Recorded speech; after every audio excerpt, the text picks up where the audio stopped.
Que a graça do Senhor possa tocá-lo. Que prazer estarmos juntos aqui mais uma vez para refletirmos na palavra do Senhor. É um prazer tão grande poder servi-lo, poder aqui ocupar esse lugar tão especial que é o lugar do pastor Márcio, para trazer a palavra do Senhor viva, a palavra do Senhor fresquinha ao seu coração. E temos pensado pensando nesse contexto dos Jogos Olímpicos, sobre a caminhada cristã. E eu convido você mais uma vez a abrir comigo a sua Bíblia, lá na primeira carta de Paulo aos Coríntios, no capítulo 9, o verso 24, o apóstolo Paulo nos diz assim: vocês não sabem que todos os que correm no estádio, apenas um ganha o prêmio? Corram de tal modo que vocês alcancem o prêmio. Todos os que competem nos jogos se submetem a um treinamento rigoroso para obter uma coroa que logo perece, mas nós fazemos para ganharmos uma coroa que dura para sempre. Sendo assim, não corro como quem corre sem alvo, e não luto como quem esmurra o ar. Mas eu esmurro o meu corpo e faço dele meu escravo, para que depois de ter pregado aos outros, eu mesmo não venha a ser reprovado. Nós temos falado aqui que o cristão ele tem uma meta, ele tem um alvo, e esse alvo é tornar-se semelhante a Jesus Cristo, é herdar a salvação. E por isso, então, ele se disciplina a fim de que a sua trajetória, a sua corrida não seja perdida pelos obstáculos que ele encontra. E nós temos falado também que esse esforço não é uma cooperação direta com Deus, como se Deus fizesse uma parte e nós fizéssemos uma outra parte, mas simplesmente a resposta que damos à eficiência de sua graça atuando em cada um de nós. E o apóstolo Paulo vai dizer que ele então esmurra o seu corpo e o reduz, para que pregando a outros ele mesmo não venha a ser reprovado. Nós vimos também que a grande tragédia para um atleta não é quando ele não consegue obter o resultado, a qualificação que poderia premiá-lo com uma medalha. Não, a grande tragédia na vida de um atleta é quando ele é desqualificado, é quando ele usa de um meio ilícito, ou quando ao praticar o seu esporte, a sua modalidade, de repente então ele se porta de uma forma inadequada e isso o desqualifica. Paulo vai dizer que eu e você também podemos nos desqualificar nessa trajetória, nessa caminhada. E como é que eu e você podemos ser desqualificados? Capítulo 10, verso 1, o apóstolo vai começar a dizer para mim e para você, a partir do exemplo dos israelitas, algumas maneiras pelas quais nós podemos ter essa desqualificação. E ele diz: não quero, irmãos, que vocês ignorem o fato de que todos os nossos antepassados estiveram sob a nuvem, todos passaram pelo mar. Em Moisés todos foram batizados na nuvem e no mar, todos comeram do mesmo alimento espiritual e beberam da mesma bebida espiritual, porque bebiam da rocha espiritual que os acompanhava, e essa rocha é Cristo. Contudo, Deus não se agradou da maioria deles. Por isso seus corpos ficaram espalhados pelo deserto. Paulo vai dizer que todos os israelitas provaram do batismo, assim como eu e você também somos batizados, né? Paulo está usando aqui o exemplo da passagem pelo Mar Vermelho e daquela proteção que Deus concedia a eles por meio da nuvem durante o dia e da coluna de fogo, para tipificar o batismo pelo qual nós passamos também quando entregamos a nossa vida a Cristo. A Bíblia diz que aquele que for batizado será salvo, né? Aquele que crê e for batizado será salvo, aquele que não crê será condenado. Mas Paulo diz mais. Paulo diz que eles não apenas passaram pelas águas do batismo, mas eles comeram o alimento espiritual. O alimento espiritual a que Paulo se refere aqui é o maná que caía no deserto dia após dia, do qual eles se alimentavam. Nós também comemos do pão vivo que desceu do céu, o Senhor Jesus Cristo. Jesus diz em João no capítulo 6 que ele é o pão vivo que desceu do céu. Os pais comeram o maná no deserto e morreram, mas aquele que dele se alimenta, por ele viverá. Mas Paulo não diz apenas que os israelitas passaram pelas águas, e não diz apenas que eles comeram do alimento espiritual.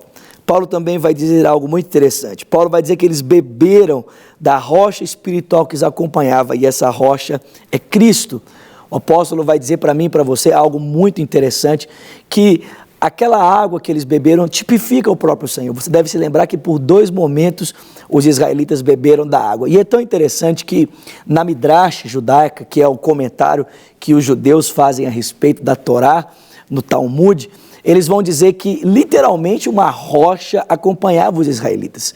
E essa rocha era o próprio Senhor Jesus, de onde vertia a água para que eles pudessem beber. Interessante isso, né?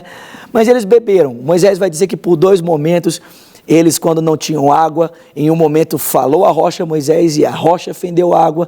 Em outro momento ele bateu na rocha de maneira desobediente e essa rocha também fendeu água. E o texto vai dizer que essa água que eles beberam tipifica o Senhor, porque nós também bebemos da água viva que é o próprio Jesus Cristo. Mas preste atenção, o texto diz que eles ainda assim foram reprovados. O corpo deles foi deixado no deserto como um testemunho para nós. E por que foram reprovados? O texto diz, essas coisas são exemplos para nós, versículo 5, para que não cobicemos as coisas más. A primeira razão por que os israelitas foram reprovados é porque eles cobiçaram aquilo que era mal.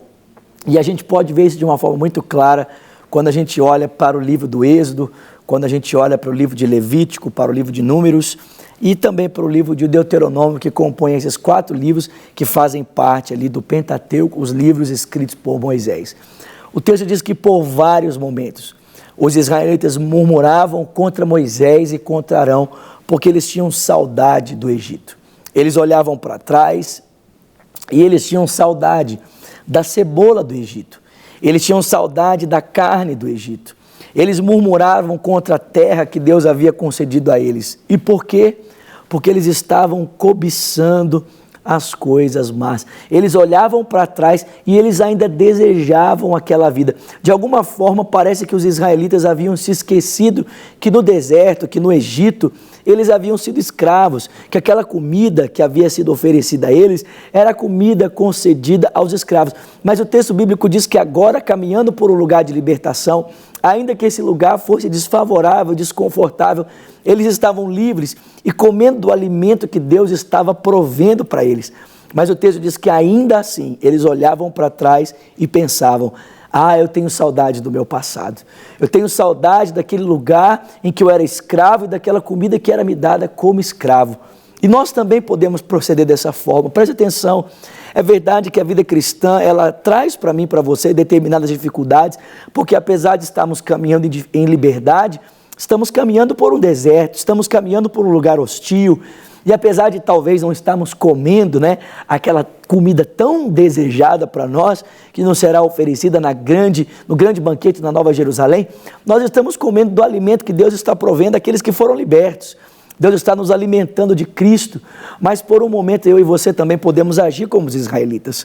Nós também podemos olhar para trás e dizer, que saudade daquela vida de escravo, que saudade daquela comida que era me dada para me lembrar de que eu era preso, de que eu era escravo.